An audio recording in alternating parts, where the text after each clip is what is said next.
Muy buenas tardes, muy buenos días y muy buenas noches, dependiendo del lugar donde nos sintonicen. Les saluda Pedro Tello en una emisión más de el programa Diano Yepa y de ella. Y pues ahora estamos dentro del marco de los festejos del 15 aniversario de Radio Sofando. Y pues además de todo esto, pues estamos también dentro del marco del segundo Congreso Internacional de Radio Sofando, que en esta edición tiene el tema de la enseñanza de la filosofía fuera de las aulas. Y pues vamos, tenemos a una invitada muy, muy especial, una invitada de súper lujo. Estamos platicando con la doctora Mónica Beatriz Cragnolini. Ella es pues originaria de Argentina, es profesora de la Universidad de Buenos Aires e investigadora del Consejo Nacional de Investigaciones Científicas y Técnicas, CONICET. Y bueno, pues ella, además de muchísima trayectoria que tiene, se ha especializado sobre todo en temas de conciencia hacia grupos de animales, pero pues bajo distintas perspectivas filosóficas. Y bueno, sin más, quisiera dar la bienvenida a la doctora Mónica Cragnolini. ¿Qué tal? ¿Cómo estás? ¿Qué tal, Pedro? Bueno, muchísimas gracias por la invitación y por esta posibilidad de difundir la problemática del animal, ¿no? Que me parece sumamente relevante. Sí, y bueno, primeramente quisiera hacer pues una especie de recuento o así muy abuelo de pájaro, el tema de cómo hemos visto culturalmente a los animales. Si nos remontamos al libro de la política de Aristóteles, hace una serie de clasificaciones entre el ciudadano varón, después el ciudadano al niño, la mujer, después llega a los animales y finalmente terminan los esclavos. Aristóteles justifica esa gama de características de acuerdo al uso de razón, ¿no? Era la perspectiva que tenía Aristóteles y también la cultura griega de su momento. Pero en aquel entonces valía más un animal que servía para labores pues, en una familia, en una finca, que un esclavo. El esclavo, digamos, estaba valorado por debajo de un animal. Entonces, ahí lo que se puede apreciar es que el valor se le da con base en el beneficio que le puede dar al ser humano. Después vienen otras clasificaciones que desde luego pues muy a grosso modo es los animales que nos sirven y los animales que no nos sirven, aquellos que consideramos plagas, que consideramos animales salvajes, dañinos, en fin. Y yo creo que a partir de eso viene toda una temática de pues cacerías sin sentido, cacerías absurdas, vienen temáticas de exterminio incluso hasta algunas especies. Y pues llegamos, así muy abuelo de pájaro decía, hasta René Descartes, que lo considera pues el animal como una máquina, pues, con todas las implicaciones que tiene, ¿no? Una máquina que si se descompone y ya no me sirve, la desecho. Y pues en la actualidad creo que ya hemos estado expandiendo nuestro concepto y nuestra forma de ver a los animales hasta el punto que pues los podemos clasificar de acuerdo a la cercanía que tienen con los seres humanos, quizá no tanto productiva como fue en la antigüedad, pero sí en una cuestión hasta emocional, ¿no? Peter Singer, por ejemplo, hace toda una clasificación, pero creo que todavía seguimos teniendo un registro o una visión del reino animal y el reino vegetal, desde luego, con base en el ser humano, en lugar de entender que pues somos cosas distintas y que cada uno requiere un tratamiento distinto. Entonces, a partir de este preámbulo, quería preguntarte, ¿tú cómo has visto esto? ¿Tú cómo lo ves en la actualidad? Sí, primero con respecto a la introducción que hiciste en relación a el modo en que la filosofía ha trabajado la problemática animal, quisiera decir algo con respecto a Aristóteles. En general, cuando se habla de la cuestión animal en Aristóteles, se tiene en cuenta solamente lo que Aristóteles trabajó en la ética y en la política, pero hay que tener en cuenta, desde mi punto de vista, que Aristóteles es alguien que le concede alma a los animales, ¿no? Entonces, alguien puede decir, bueno, es un alma Claro, sensitiva, sí, pero para mí es un elemento fundamental de la historia del pensamiento yo he trabajado mucho la cuestión de la pérdida del alma de los animales, o sea que es un debate que se realiza en distintos momentos de la historia de la filosofía, y me parece fundamental reconocerle eso a Aristóteles, porque cuando Aristóteles habla del alma sensitiva de los animales, les está reconociendo a los animales un principio vital. Y en cambio, tú mencionaste luego a René Descartes, en donde Descartes piensa a los animales como un mecanismo de Claro, relojería. claro, claro. Entonces me parece que ahí hay como un proceso por el cual lo que era ese principio vital, ese soplo vital, se va transformando a lo largo de la historia de la filosofía moderna en una suerte de materia inerte. Y si el animal es una materia inerte, bueno, se justifica la vivisección, se justifica la producción intensiva de Ujú. animales, o sea, se justifican muchas cuestiones. Por eso digo, siempre me gusta rescatar eso de Aristóteles, ¿no? Está el Ujú. Aristóteles de la política y de la ética y el Aristóteles de la historia de los animales, de los movimientos de los animales. Bueno, digo, los movimientos a veces se cuestiona si es una obra de Sí. Aristóteles o no, pero sí está presente en él la cuestión del alma animal, ¿no? Y yo creo que para que exista todo lo que existe hoy en día en el capitalismo de la producción intensiva de animales, es necesario considerar que los animales carecen de alma como principio vital, ¿no? Algo que Aristóteles les había reconocido, ¿no? Eso quería decir con respecto a eso. Ahora, tú me Ujú. preguntabas, bueno, ¿cómo veo la cuestión del animal en la consideración actual? Supongo que te refieres al modo en que la mayoría de las personas piensan a los animales, ¿verdad? Sí, exacto, es la visión que tenemos culturalmente, ¿no? Digo, salvo honrosas excepciones de gente que reconoce, pues, toda una independencia de ellos, independientemente, bueno, valga la redundancia de cómo los vemos los seres humanos o no, pero sí creo que culturalmente en la actualidad todavía priva mucho, mucho de eso, ¿no? El animal como una cosa, la propiedad de alguien, y como propiedad puede hacer lo que quiera con ellos, o bien gente que ya está empezando a evolucionar y que hasta es criticado por eso, ¿no? No sé si allá en Argentina se ocupa el término, pero aquí en México se ocupa a veces el término de los perrijos, ¿no?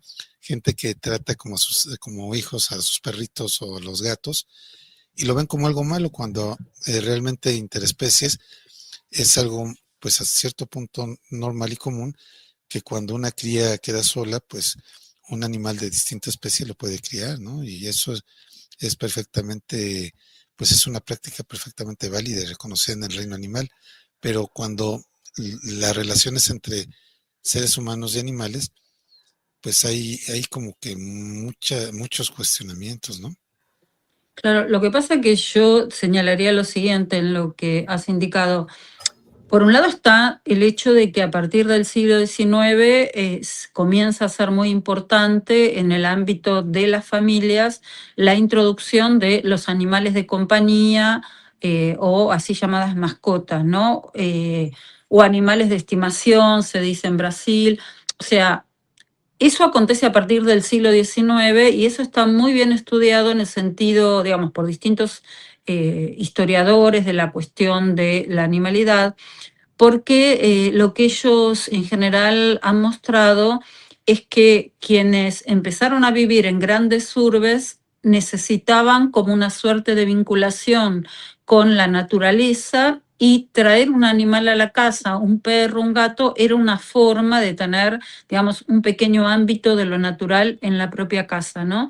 Y entonces, en ese sentido, es a partir de ese momento, sobre todo de la segunda mitad del siglo XIX, que comienza a convertirse en algo habitual el tener animales en la propia casa, hasta lo que encontramos hoy en día. Tú has mencionado el concepto de familia multiespecie, en donde muchas personas reconocen que el animal es parte de su familia.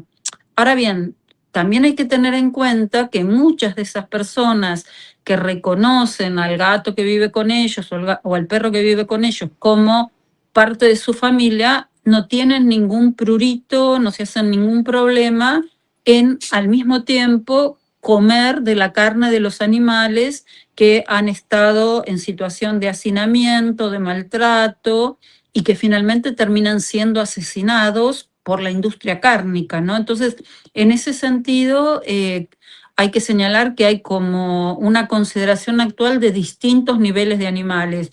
O sea, hay como una gran apertura a la problemática animal, pero al mismo tiempo muchas de las personas que señalan ser respetuosas y amantes de los animales diferencian a qué animales respetan, que son los animales domésticos que viven con ellos y demás, y no tienen ningún problema y no se hacen ningún, digamos, no se ponen a pensar qué tipo de vida han llevado aquellos animales que ellos tienen en su plato, ¿no? Entonces, me parece que se da ese doble aspecto, esa doble consideración de distintos niveles de animales, aún hoy en día, en el siglo XXI. Digo en el siglo XXI, tú has mencionado a Peter Singer. Peter Singer permitió en la segunda mitad del siglo XX una gran transformación con respecto a la problemática de los derechos del animal y el hecho de la formación de muchos grupos activistas que empezaron a tomar conciencia de la necesidad de la defensa de los animales. Ha pasado un montón de tiempo y bueno, seguimos en el siglo XXI todavía planteando la cuestión animal. Alguien podría decir, bueno, pasa lo mismo con el tema feminista, es decir, los derechos de la mujer se vienen enunciando a lo largo de distintos siglos y siempre más o menos estamos en la misma situación, ¿no? Entonces, en ese sentido, creo que en la cuestión animal habría que tener en cuenta sobre todo el tema de la opresión de los animales, el modo en que los animales naturalmente, digo naturalmente entre comillas, se consideran que están ahí para las necesidades humanas y bueno, llegar a un momento de poder cuestionar todo eso, ¿no? Es decir, cuestionar el lugar que les hemos atribuido a los animales y esas distinciones que hacemos entre animales que sí no los comeríamos, o sea, nadie se comería al gato que convive con él en su casa, y sin embargo, ni siquiera se hace la pregunta de por qué es comestible el ternero que come a la noche, por ejemplo, bueno, o en el almuerzo, ¿no? Entonces, en ese sentido, yo establecería esa diferencia, ¿no?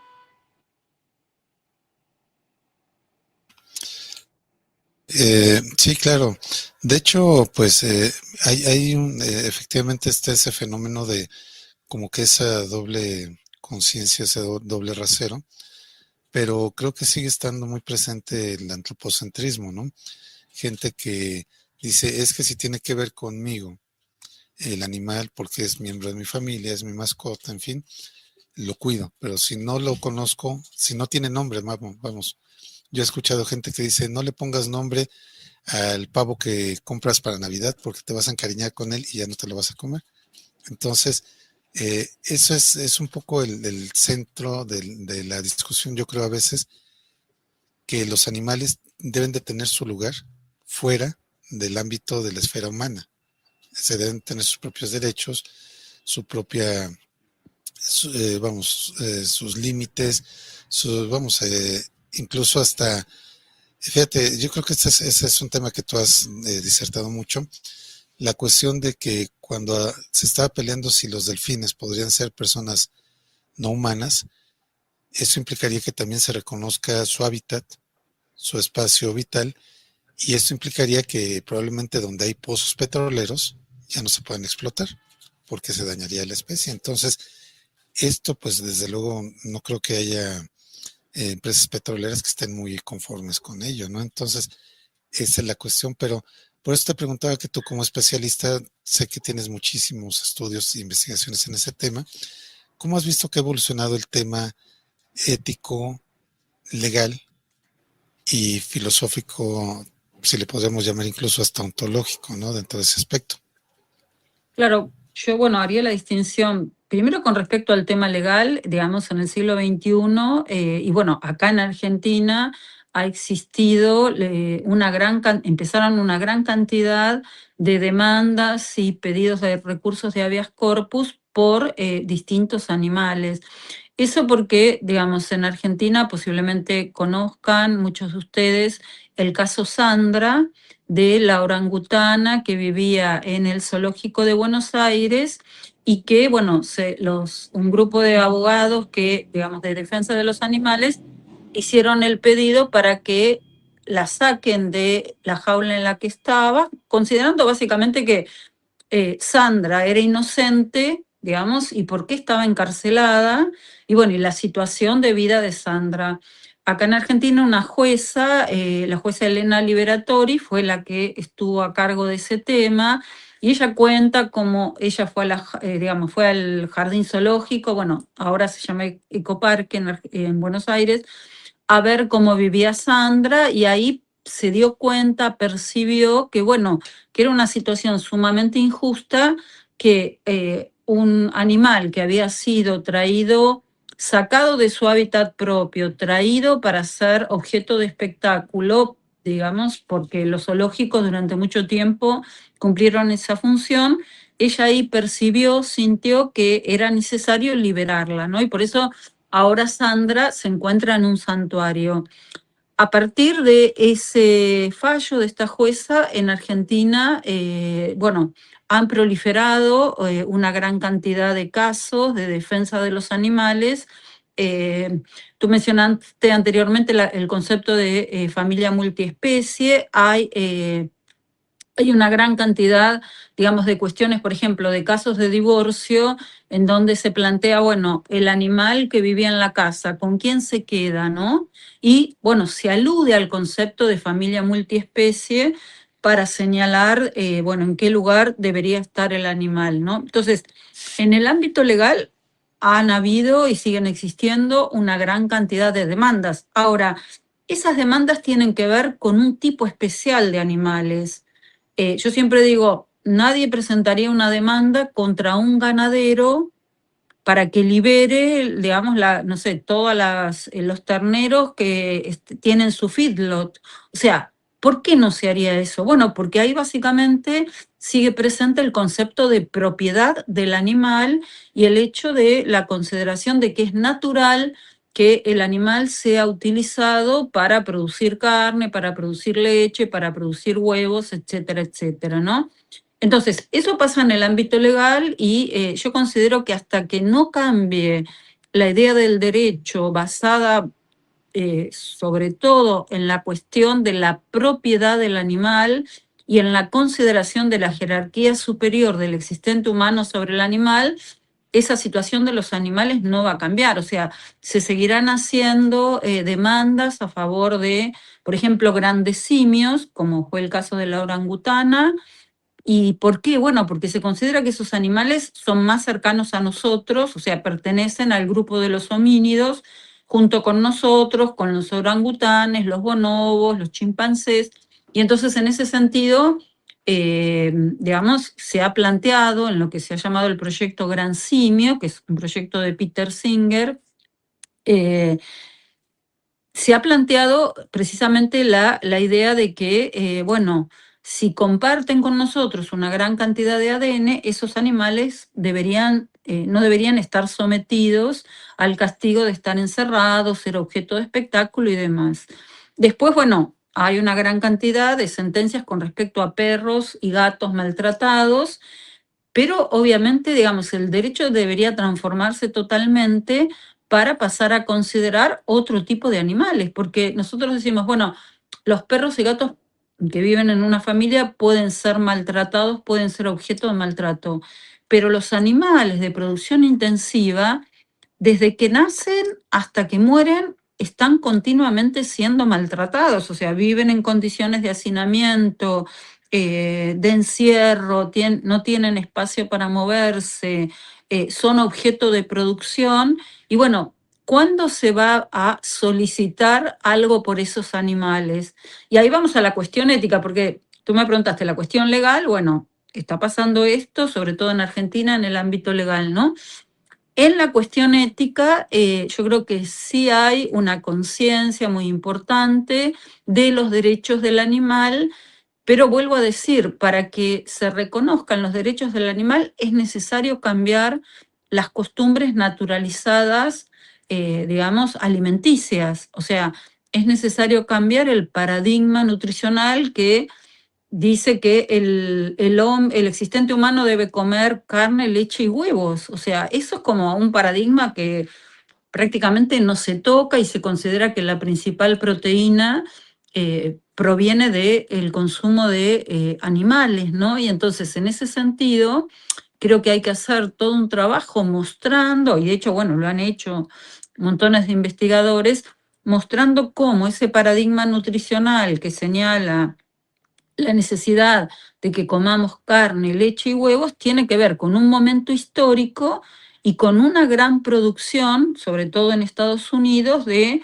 carne, de leche y de huevos. Y esa sobreproducción que se produjo, sobre todo después de la Segunda Guerra Mundial, necesitaba ser ubicada. Y para ser ubicada, en algún lugar era necesario plantear un nuevo paradigma de consumo. Fíjate que hoy en día tú no le puedes decir a nadie sin que se horrorice que, digamos, ¿por qué le da tanta leche de vaca a su hijo? O sea, se produce ahí, incluso acá en Argentina, bueno, como tú sabes, en Argentina es como un país básicamente ganadero, o sea, el tema de la carne argentina es sumamente importante. Mucha gente que viene del exterior dice, quiero comer la carne argentina, etcétera, etcétera. Y entonces la cuestión es bueno, cómo romper con esa idea de que nuestra nutrición básicamente necesita de esos tres elementos. Hay montones de trabajos de nutricionistas que señalan que, digamos, eso tiene que ver con un paradigma epocal, cultural y sobre todo económico, ¿no? Es decir, tiene que ver básicamente con la producción. Y entonces, en ese sentido, para decir desde el punto de vista ético algo relevante sobre la cuestión animal, hay que, digamos, ir a todos los frentes, pensar la cuestión económica, pensar la ganancia que significa, digamos, esa vida de los animales que viven en situación de hacinamiento, de maltrato y demás, y animales a los que se considera que, bueno, nacieron solamente, se los hizo nacer para que se vayan a morir, para satisfacer necesidades humanas, ¿no?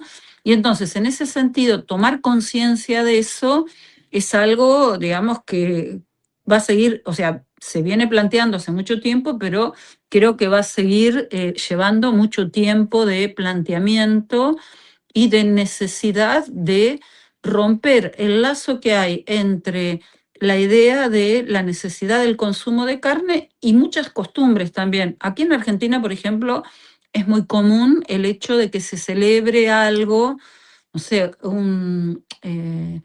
bueno, ahora que estamos en el Mundial, ¿no? Que se celebre Claro, un partido que se ha ganado con un asado.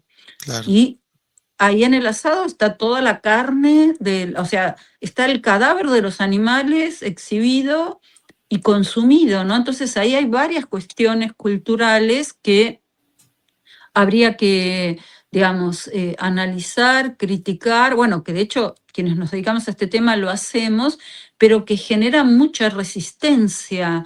¿Por qué? Porque damos el caso del asado en la Argentina. El asado se considera como parte de la identidad nacional, es casi intocable, ¿no? Y entonces, en ese sentido, todo eso cuesta mucho, va a llevar mucho tiempo y aparte cuando uno hace esa crítica, ese tipo de críticas también, digamos, quienes hacemos esas críticas somos acusados de que, bueno, no tenemos conciencia de la necesidad de producción, la cuestión económica, etcétera, etcétera, ¿no?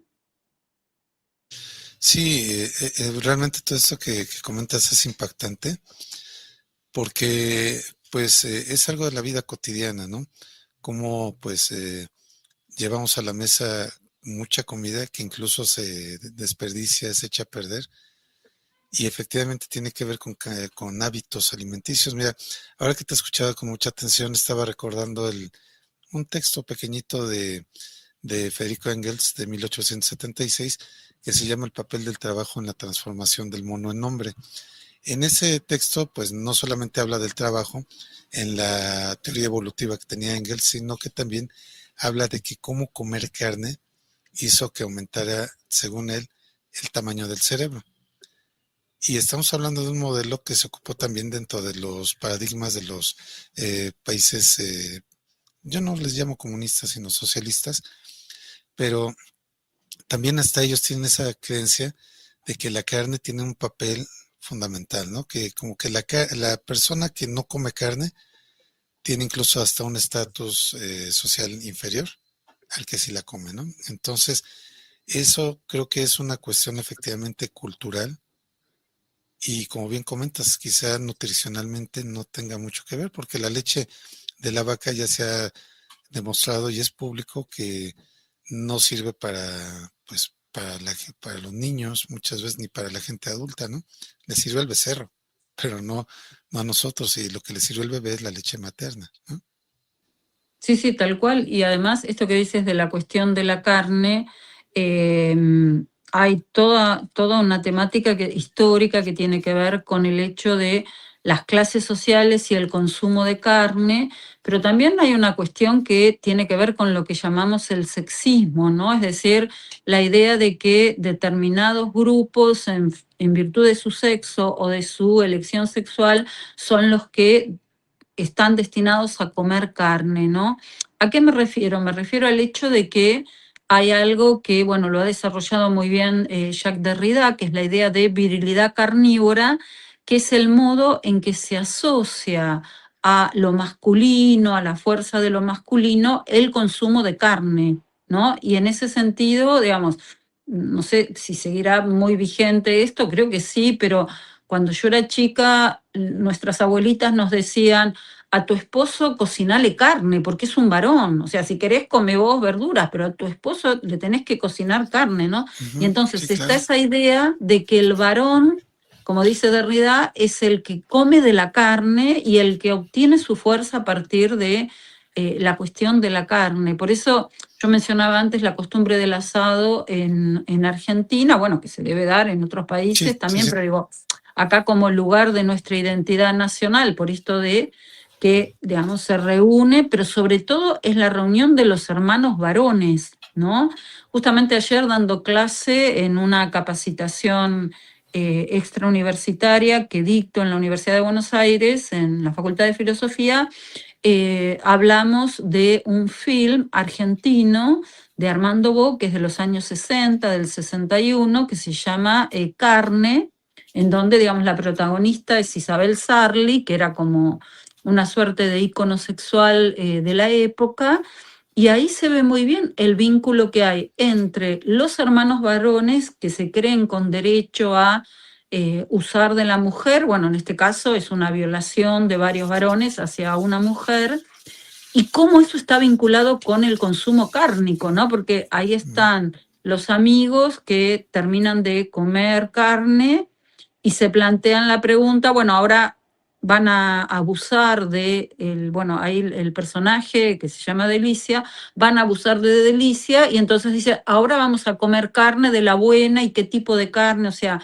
esa vinculación entre el cuerpo de la mujer y la carne del animal es una vinculación muy constante y en este sentido hay un texto, bueno, muy conocido, ya clásico, de Carol Adams, que se llama La política sexual de la carne, en donde muestra esa vinculación, ¿no? Porque lo que ella quiere mostrar es de qué manera, así como el cuerpo de la mujer está, entre comillas, disponible para el varón, y así ha sido en distintos momentos de la historia, y lo sigue siendo, aunque estemos en el siglo XXI, también la carne del animal se considera carne disponible para el varón y sobre todo para el consumo del varón, ¿no?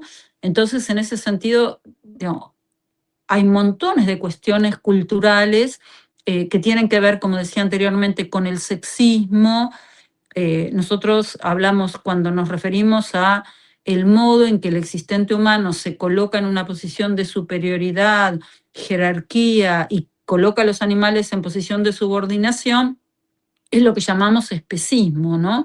Entonces hay que ver de qué manera ese tipo de formas de pensamiento ideológico como el sexismo, el racismo, el especismo, el colonialismo y el capacitismo están totalmente unidas porque son formas de considerar que hay tipos de vida inferiores con respecto a la que se asume como propia y que por eso hay derecho a oprimirlas, no hay derecho a usar de ellas, usufructuarlas, ¿no? Entonces, desde ese punto de vista, me parece que siempre hay que tener en cuenta estas intersecciones entre formas de pensamiento que terminan siendo comunes en la medida en que plantean eso. Claro, Hay quien es fuerte, que en general es el varón blanco, europeo, diríamos, claro, universitario, académico, y hay quienes están para ser oprimidos, que son el resto, ¿no? Incluidos los animales. Entonces, en ese sentido, yo creo que la lucha por los derechos del animal siempre tiene que ser una lucha solidaria con las otras luchas claro. que insisten en formas de opresión, ¿no? Sí, claro. De hecho, de esto que comentas, también estaba recordando que pues mucho de esto incluso hasta se cruza con la religión, porque bueno, sobre todo los que somos de tradición católica, recuerdo la parte del Génesis de la Biblia, ¿no? Que dice que en el sexto día se crearon a los animales, a los peces, en fin, pero dice, hagamos al ser humano a nuestra imagen y semejanza y que tenga autoridad sobre los peces del mar, las aves del cielo, los animales domésticos, toda la tierra y todos los reptiles que se arrastran, ¿no? Entonces, ahí religiosamente también se le da una autoridad al ser humano como para que haga lo que quiera, ¿no? Entonces, ese hacer lo que quiera, pues llega a excesos terribles, ¿no? No, no, sí. Ahora que mencionas esto de la religión cristiana, es interesante también tener en cuenta que en el siglo XX y en lo que va del siglo XXI han surgido en distintas religiones, no solo en la religión católica, sino también en la protestante y en otras, han surgido lo que llamamos los teólogos de la animalidad. O sea, que son teólogos que se han planteado la pregunta acerca de por qué en las escrituras se ha interpretado un determinado lugar para los animales. Y en ese sentido hacen reinterpretaciones de los textos, de las escrituras, planteando justamente el hecho de que el animal no ha estado en condición, digamos, de subordinado al existente humano, sino que, por ejemplo, en el Antiguo Testamento, lo que le dice Yahvé es que administre su jardín. No le dice oprime a los animales, come de los animales, etcétera, etcétera, ¿no? De hecho, muchos de ellos señalan cómo se habla ahí de la ingesta de frutos, o sea, toma de los frutos que Claro. encuentres para comer. Y entonces, en ese sentido, también, así como la filosofía, la ética, el derecho, se ha replanteado la cuestión de el lugar que le corresponde a los animales, hay que tener en cuenta, bueno, los teólogos de los animales que han trabajado, que vienen trabajando esta problemática, ¿no? Porque eso significa también una transformación dentro del ámbito de las religiones. De hecho, esto es cierto. Yo creo que sí ha habido un avance que hay que reconocerlo, pero falta mucho y que bueno, todo esto debe de ir acompañado con una cuestión de reeducación alimenticia, reeducación social, adaptación de leyes, eh, pero desde luego creo que la base de todo este problema se tiene que pensar desde la filosofía. Y bueno, además de toda esta situación, algo que también quería comentarte es que esto es en el occidente, ¿no? Pero, y bueno, al final de cuentas la cultura occidental ha permeado en todo el mundo, pero estaba recordando en culturas antiguas, por ejemplo, entre los australianos, aborígenes australianos o entre pueblos mesoamericanos, los animales tenían un papel totémico, es decir, eran entes sagrados, muchos de ellos anteriores a la aparición del ser humano, que eran guías, ¿no? O sea, en cuentos de los cherokees se reconoce que los espíritus de la naturaleza se convertían en ardillas, en lobos para guiar a la humanidad. Entonces había otra forma de verlos. Pero cuando todo eso se vuelve a un estilo de vida, pues vamos, occidental, entonces se pierde, ¿no? Entonces yo creo que también nos convendría también ver ejemplos paralelos de culturas antiguas que han tenido otra forma de acercamiento con los animales, ¿no? Claro, sí, sí, eso, digamos, en lo que es el ámbito de Latinoamérica es trabajado, es tema de trabajo de muchas personas dedicadas a las cuestiones de la antropología y también de la historia, y es cierto que existe otra cosmovisión del vínculo con los animales, ¿no? Entonces, en ese sentido, por ejemplo, hay denominaciones en algunas etnias de los animales como la gente, ¿no? Entonces, ahí ya se rompió la jerarquía del existente humano con respecto al animal y hay como un pensamiento más comunitario con los animales.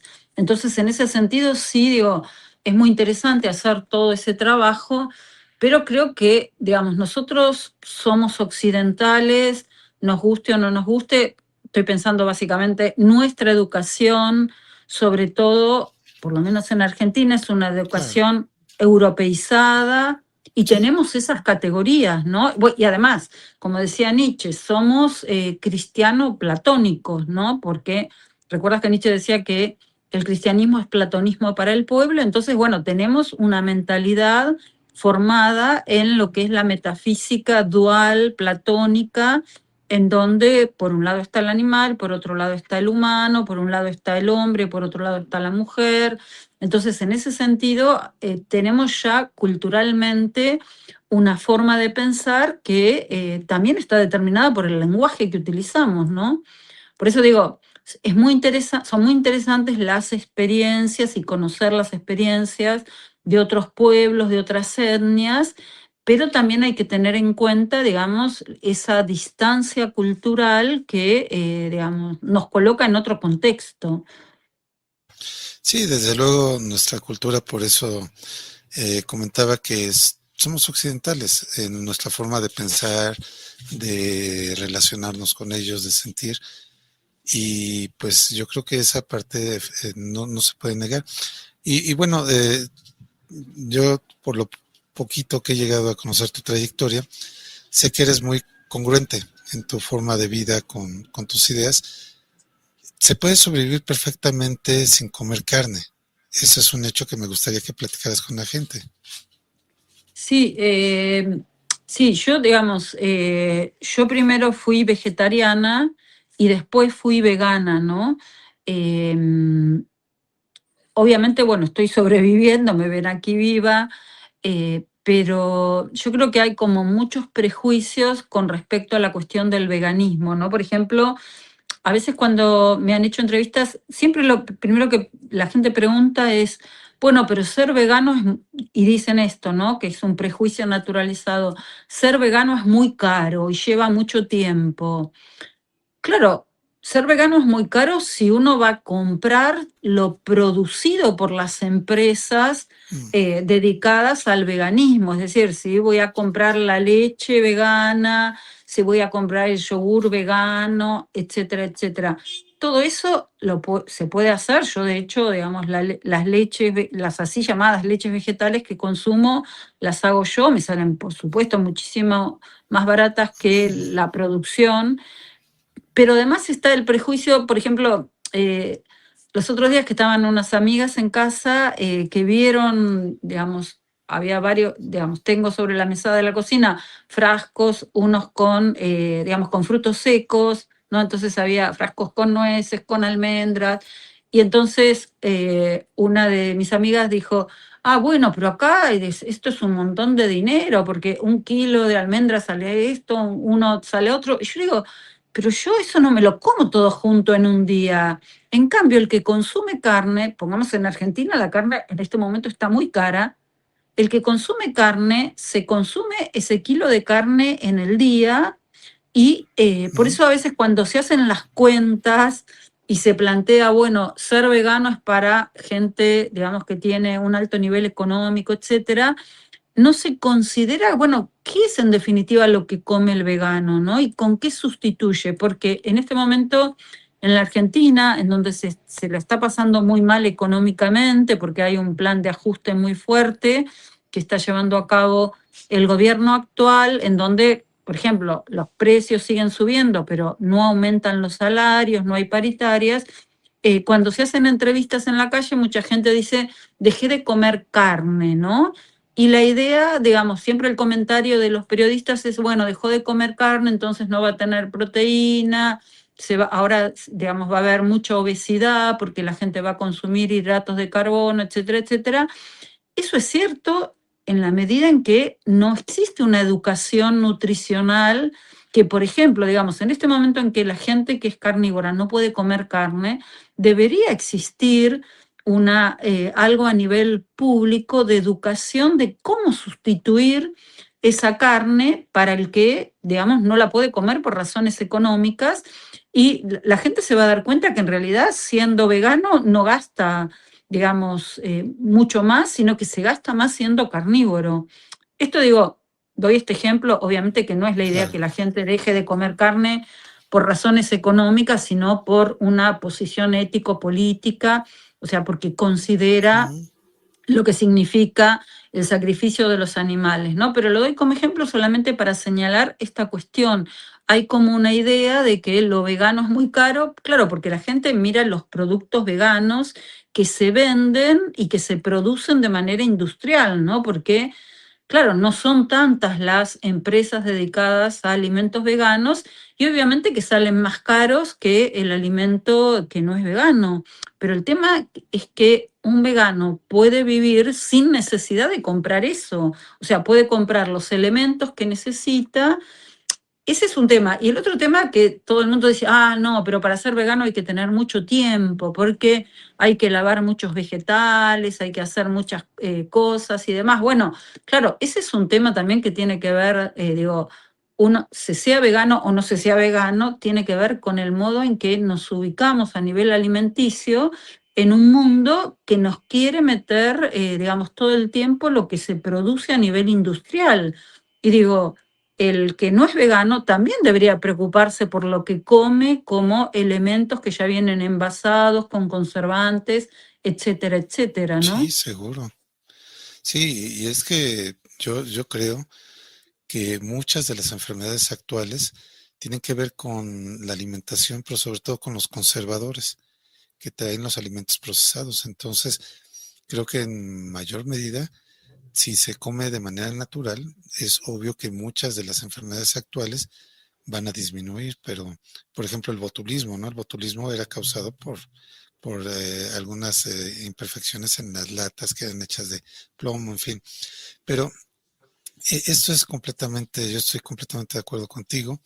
Creo que es un cambio de visión, un cambio de costumbre y no es volver a tomar el modelo de producción industrial, pero ahora con la etiqueta de vegano, ¿no? Sino que es todo el cambio, volver a acercarnos a esa parte de producción de nuestros propios frutos, tener un huerto, no sé, quizá pequeñito donde vivamos. Y esto pues no requerimos necesariamente una casa con un jardín grande.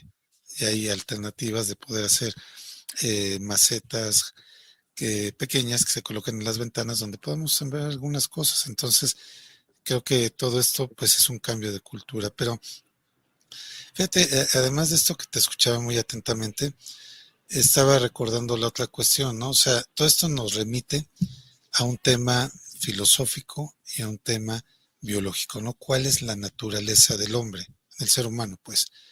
Porque en eso está, yo creo que más de la mitad de la postura. Si la naturaleza del ser humano es comer todo, pues entonces nos comemos a todos, ¿no? Menos a los que son cercanos a nosotros, ¿no? Menos a nuestras mascotas. Pero si dentro de la naturaleza del ser humano está no comer carne, porque ahí hay una discusión con respecto de la forma de los dientes, ¿no? Pues si fuéramos carnívoros, por naturaleza deberíamos tener los colmillos más grandes, más afilados, en fin, para poder desgarrar todo esto. Entonces, ahí hay muchas teorías. Yo estaba viendo incluso hasta un documental de lo que encontraron en una cueva de los cromañones, que decían que ellos pues cazaban a los animales y hacían una especie de sopa con la grasa, una especie de sopa de médula que les daba energía. Pero estamos hablando de una cuestión muy distinta a la circunstancia que tenemos ahora. Ahora la energía nos la puede dar, no sé, una serie de frutos secos, en fin, semillas, pero todo esto, precisamente tú que lo vives más de cerca, ¿cómo lo ves? Claro, con respecto a esto que dices, es cierto que cuando se impone la teoría evolutiva como explicación biológica de la aparición del existente humano, aparece toda la cuestión de que el cerebro se pudo desarrollar gracias a la ingesta cárnica. Ujú. Ahora, la pregunta es, bueno, ¿pero y qué? ¿Seguimos evolucionando? Yo creo que no, o sea, ya parece que el existente humano llegó a un nivel de la evolución y entonces la pregunta sería, bueno, ¿por qué si no va a haber evolución del cerebro, para qué seguimos comiendo carne? Esto para decirle al que plantea esa cuestión, ¿no? Por un lado, que es la cuestión que siempre se plantea, el cerebro logró ser lo que es gracias a la ingesta de carne y para, digamos, el hecho de la dieta carnívora. Eso con respecto a ese tema.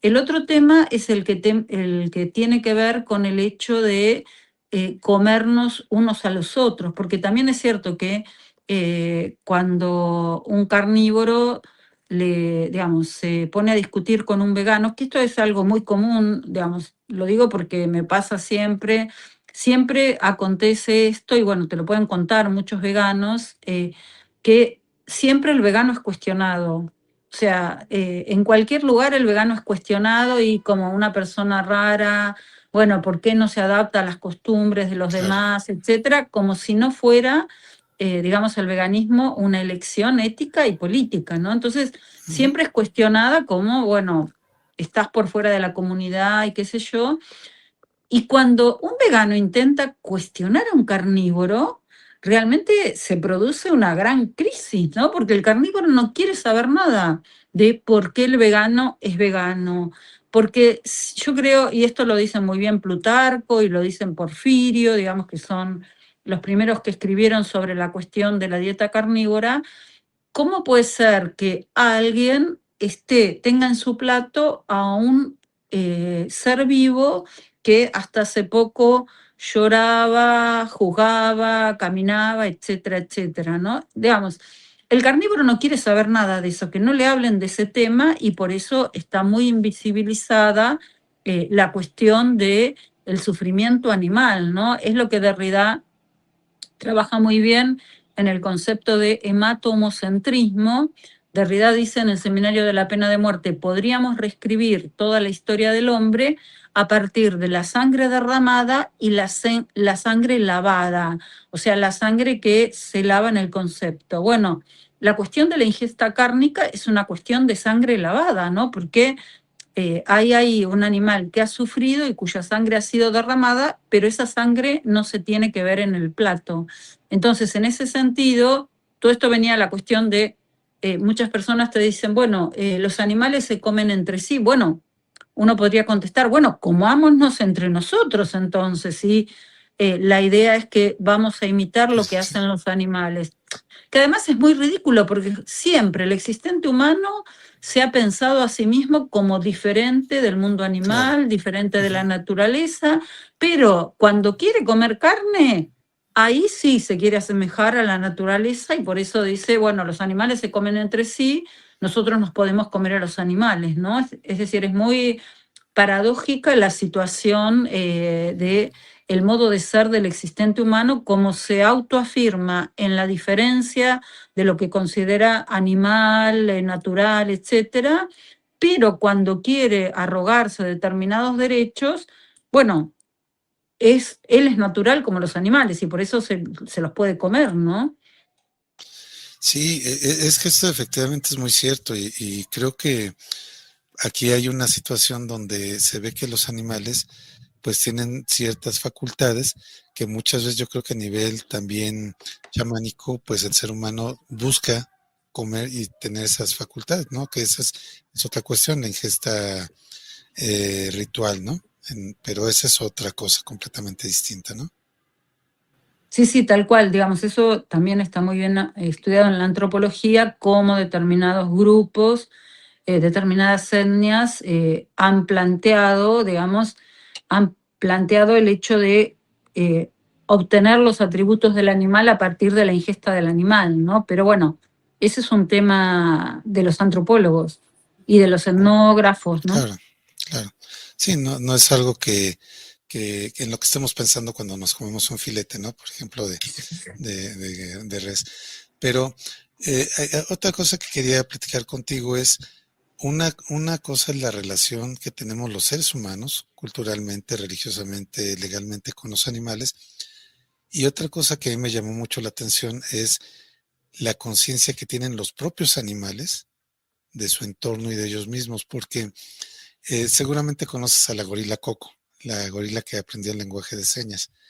Y esta gorila que tenía pues una amistad, ya vamos con este cómico que pues se quitó la vida, en fin. La gorila Coco, pues decían que cuando se enteró de que murió el actor, estuvo llorando, porque ella albergaba pues esa conciencia de sí y del otro, pero el mensaje que ella envió en el año 2015 en la COP21, con el lenguaje de señas decía: soy naturaleza, Coco ama al hombre y proteger a la tierra, ¿no? A mí eso se me hizo lapidario, se me hizo devastador, ¿no? O sea, que un animal nos esté dando un panorama de conciencia mucho más amplio del que tenemos. Digo, ahí pone el ser humano donde estamos y los pone ellos donde están. Ellos son naturaleza, se conciben como naturaleza, y efectivamente los seres humanos no nos sentimos a veces naturaleza. Pensamos que bajo, vamos, la óptica de la ilustración, de los movimientos ilustrados, el ser humano debe de doblegar la naturaleza, debe de aprovecharla, debe de someterla, desviar cauces de ríos, en fin, talar montañas. Pero a mí esto se me hizo, o sea, es un pensamiento que yo creo que sí nos convendría estudiar y sobre todo integrarlo en nuestra vida diaria, ¿no? Claro, sí, lo que pasa es que, digamos, en la medida en que desde la época moderna se constituye la idea de que el modo de ser fundacional del hombre es el ser sujeto, en eso se constituye la idea de que nosotros tenemos ese carácter de soberanos sobre todo lo viviente y tenemos derecho y poder sobre todo lo viviente. Entonces, en ese sentido alguien puede decir, bueno, pero eso fue en la filosofía moderna. Bueno, seguimos considerándonos sujetos, o sea, hay un fuerte sentido hoy en día del lugar de la individualidad, de la propiedad, un rechazo a la problemática de lo comunitario. Y entonces, en ese sentido, lo que habría que plantearse es, bueno, ¿por qué necesitamos considerarnos como sujetos que dominamos el mundo? ¿Y por qué no nos podemos colocar en relación a todo lo viviente en una situación comunitaria? O sea, reconocer que el modo de ser del animal no es algo que no forma parte de mi propio modo de ser. O sea, hay un modo del ser con el animal, digamos, que compartimos porque nosotros tenemos cuerpo y además yo siempre digo, si hay, yo siempre rescato esto de que hay que pensar al animal como extraño y como diferente para respetarlo en tanto diferente, Claro. para no asimilarlo a lo propio, pero siempre digo esto, si hay algo que tenemos en común con el animal es que ambos vamos a morir, o sea que compartimos la mortalidad. Y compartir la mortalidad es compartir, en definitiva, la vida, o como decía Derrida, la vida, la muerte, ¿no? Porque todos estamos entre la vida y la muerte. Entonces, en ese sentido, esto que mencionas, ¿no? Del mensaje de Coco, digamos, da cuenta de que nosotros nos hemos creído en tantos sujetos que somos los que tenemos derecho a aplastar toda forma de vida, a extraer de la tierra todos los recursos que podemos, bueno, hoy en día tenemos montones de cuestiones relacionadas con esto, el extractivismo, el fracking. Es como si a la tierra, como decía Francis Bacon, hay que arrancarle todos sus secretos. Y bueno, le estamos arrancando tanto todos sus secretos a la tierra que va a terminar o por explotar o por expulsarnos a nosotros, ¿no? Porque realmente el planeta está devastado por ese modo de ser del existente humano que se ha considerado el que es el dueño, amo, señor y soberano de todo lo viviente. Sí, sí, sí. Y esta cuestión yo creo que es lo que nos ha llevado a este punto donde estamos. Mira, yo veía hace alrededor de 4 o 5 años que había un informe de The World Wide Foundation, esta asociación que tiene un logotipo con un panda, que hablaba de que ya hay una extinción masiva de animales, más de 30,000 especies, pero también hablaba de que ya hay un agotamiento de los recursos naturales, incluyendo árboles, incluyendo agua, y todo esto, pues muchos podrían pensar que es obra del capitalismo salvaje, pero hay países que no son capitalistas y siguen desperdiciando el agua, hay comunidades que sí la aprovechan o no, pero no nos damos cuenta que dentro de toda esa vorágine estamos afectando a los ecosistemas que pues están en la zona, no son solamente las ciudades, sino son también los ecosistemas y cuando hablamos de conciencia animal, mucha gente no se da cuenta que también se incluyen los insectos, ¿no? A mí se me hacía terrible toda esta cuestión de Bayer cuando empezó a lanzar estos insecticidas terribles, cancerígenos, que además estuvo matando pájaros, estuvo matando abejas, y bueno, el tema de las abejas es punto y aparte, ¿no? O sea, yo creo que tú lo conoces muy bien el tema, que si no hay abejas no hay polinización, y si no hay polinización, pues se muere, no sé, la mitad de los ecosistemas, ¿no? Sí, sí, por eso, digamos, este año, bueno, en enero de este año, en marzo también en Perú y en otras partes, se les han reconocido los derechos a las abejas en el sentido de que tienen derecho a la vida, a su ecosistema, digamos, a reproducirse, a no sufrir, etcétera, etcétera, ¿no? Entonces, este algo que se viene señalando de manera constante, sobre todo yo diría desde la segunda mitad del siglo XX, que es la cuestión de, bueno, lo que Raquel Carson llamaba la primavera silenciosa, ¿no? O sea, el hecho de que ella en su momento hablaba del DDT y el modo en que los insecticidas y pesticidas estaban arruinando toda la naturaleza. Eso lo seguimos haciendo.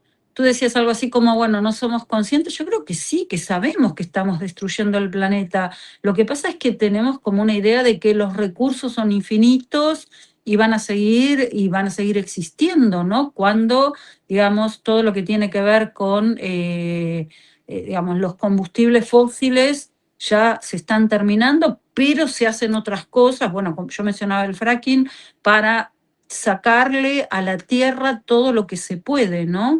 Nietzsche en el Zaratustra dice que la tierra es una piel y tiene muchas enfermedades y una de esas enfermedades se llama hombre. Y yo creo que es así, o sea, el modo de ser del existente humano es una enfermedad para la tierra, o sea, estamos enfermando el planeta, sabemos que lo estamos haciendo, fíjate que se puso el año 2050 como digamos, en convenios entre distintos países, como un límite para, digamos, dejar de producir un montón de elementos que contaminan y demás, ¿no? Yo creo que vamos a llegar al 2050, posiblemente haya un desierto en el 2050, pero en realidad no sé en qué medida se está trabajando realmente en eso, ¿no? Porque la idea es que si sube 1,5 la temperatura del planeta, se van a producir grandes catástrofes. Las estamos viendo todo el tiempo.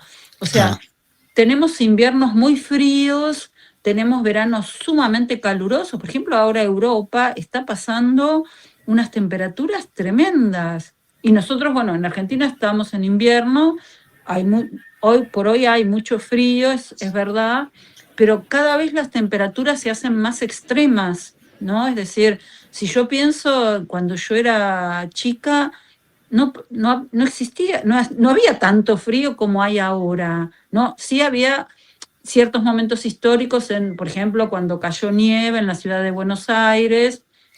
Tuvimos caída de nieve, serían en el 2007 nuevamente en la ciudad de Buenos Aires, que es un fenómeno muy raro. Bueno, esos fenómenos raros tienen que ver con el cambio climático. El problema es Claro. que muchos países lo niegan.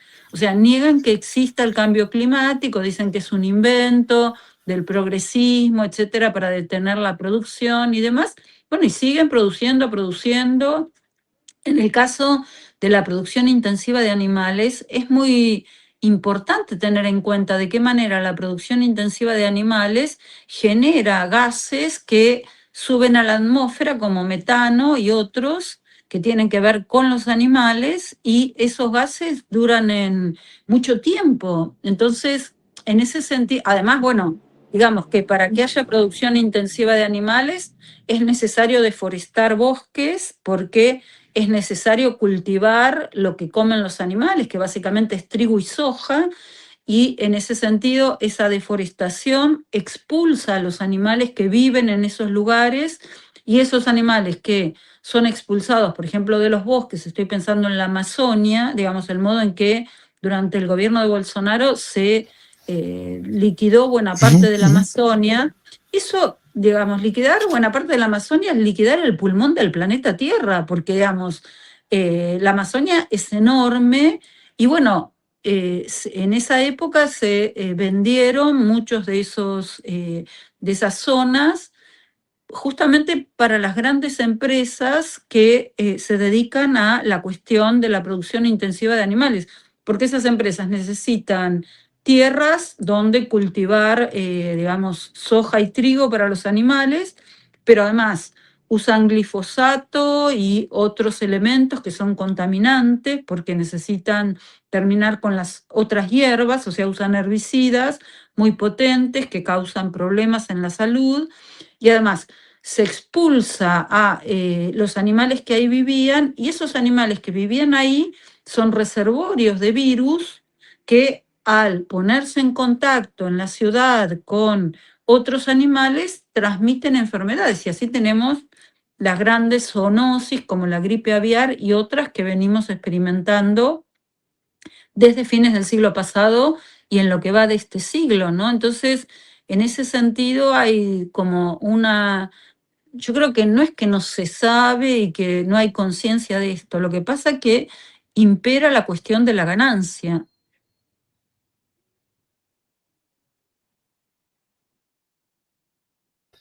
Efectivamente, esto es todo un modelo no solamente cultural, religioso, sino también económico. Y desde luego en la parte económica, pues no esperemos que de un día para otro los grandes corporativos vayan a cambiar sus modelos de negocios. Pues mira, realmente es una plática mucho, muy interesante. ¿Alguna otra cosa que nos quieras comentar? Y bueno, y también aquí quisiera, pues, frente a la audiencia, frente al público, también ver la posibilidad de continuar después con otra entrevista, porque hay muchas, muchas cosas que platicar, muchas cosas se quedan pendientes y mucha de nuestra audiencia es gente que le interesan mucho estos temas, pero ¿alguna otra cosa que nos quieras comentar? No sé, es que es tanto para hablar de la cuestión animal. Yo, digamos, lo último que mencioné es toda la problemática de la zoonosis, y yo creo que hay que estar muy atento a eso, ¿no? Nosotros pasamos por la pandemia del COVID-19. Y bueno, en ese momento, digamos, quienes nos dedicamos al tema animal, mencionamos, señalamos de qué manera, digamos, la pandemia estaba vinculada con la problemática zoonótica. Eso es algo que de alguna manera después se olvidó o se dejó de lado, y hace poco que la Organización Mundial de la Salud reconoció el origen zoonótico de la pandemia de COVID-19. El tema de la zoonosis es muy alarmante porque se están produciendo enfermedades constantemente que pueden llegar a tener el carácter de pandemias. Hace poco pasamos, bueno, y todavía siguen elementos de gripe aviar en distintas partes del mundo, y hay algo de lo cual no se toma demasiada conciencia, y es que cuando, por ejemplo, se produce gripe aviar, como aconteció en Estados Unidos en varios estados el año pasado y en el 24, se sacrifican montones de animales, y entonces se hace el sacrificio de animales, bueno, por la posibilidad de contaminación, y son millones y millones de vidas perdidas todo el tiempo. Alguien puede decir, bueno, igual eran animales que iban a ser sacrificados, iban a ser consumidos, Ujú. pero bueno, también es muy fuerte toda la problemática de lo que significa la zoonosis cuando fue la pandemia, fue muy recordado Rob Wallace, que es un virólogo que hace virología, diríamos, geopolítica, porque analiza muy bien la cuestión del capital, y él, digamos, ya había señalado que iba a haber una pandemia y también señala que va a haber más pandemias si seguimos con este tipo de vida, y me refiero ahora específicamente a la producción intensiva de animales, pero nos podemos referir a todas las formas de devastación del planeta. Si seguimos con este tipo de vida que estamos llevando, bueno, se producirán pandemias constantemente, ¿no? Entonces, bueno, eso creo que tendría que llamarnos la atención, por lo menos para que nos planteemos, bueno, ¿hasta cuándo vamos a seguir con este tipo de vida?